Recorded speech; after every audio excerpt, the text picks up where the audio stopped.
Let's talk about scenes for a moment. As I said, there's 8 scenes in a combi in the master layer, but really there's 8 scenes in each of the 5 layers. So you've got essentially 40 scenes per combi.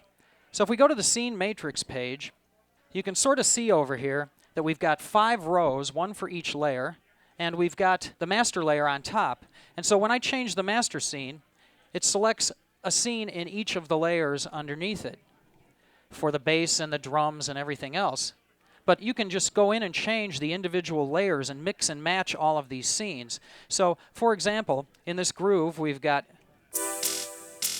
a kind of a drum hi-hat thing on scene 1, on module A. On module B, we've got a bass line, bass synth. On module C, we've got a bendy synth. And on module D, we've got a chopping guitar distorted part. So we'll turn all these guys on, and let's go to the drum layer. I'm going to select a different drum scene. Leave everything else the same, just select a different drum scene.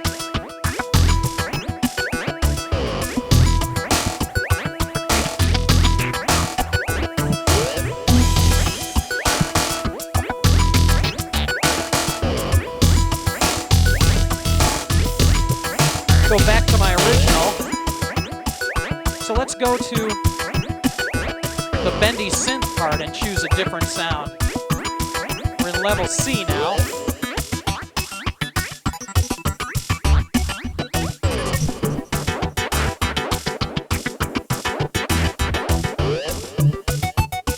Oh, there's a little arpeggio thing. I like that. Let's go to the layer D, which is the guitar. Try a different scene there.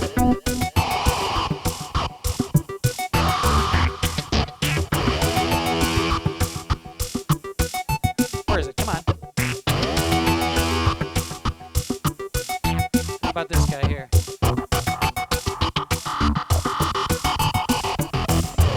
Okay. Now let's go back to the A layer, pick a new drum thing.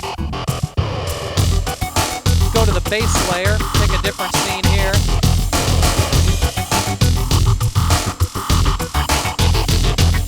Now what's cool is this is all stored in master scene 2. So if I change to master scene 3, I'm back to a completely different selection. Back to my master scene 2.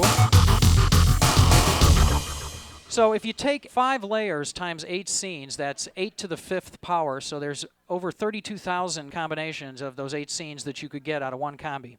And you can do that in any combi. You can mix and match all of these scenes, and then you can edit the scenes. So the power is quite astronomical. Now, everything I've been doing so far, you can record into the sequencer. You can also use an external sequencer if that's your preference, but I'm going to show you using the internal sequencer. Now, I'm in combi mode. I play this kind of dancey thing, you know. It's got a synth up here. Now, if I want to record a song with that, I can just press Enter and the Record Write button. And it asks me, set up to record. Okay, I'm ready to set up. So it copies the whole thing into the sequencer, sets up all the tracks the way you need it, starts the metronome clicking, and basically, here we go. Anything I do in here, the pads, the scene changes, change to another scene, trigger some pads, play on the keyboard.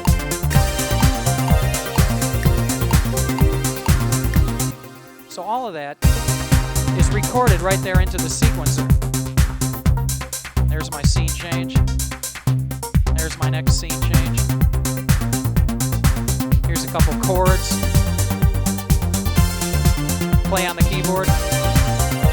So all of that stuff is instantly recorded into the sequencer. It's pretty quick to get, you know, a basic idea down.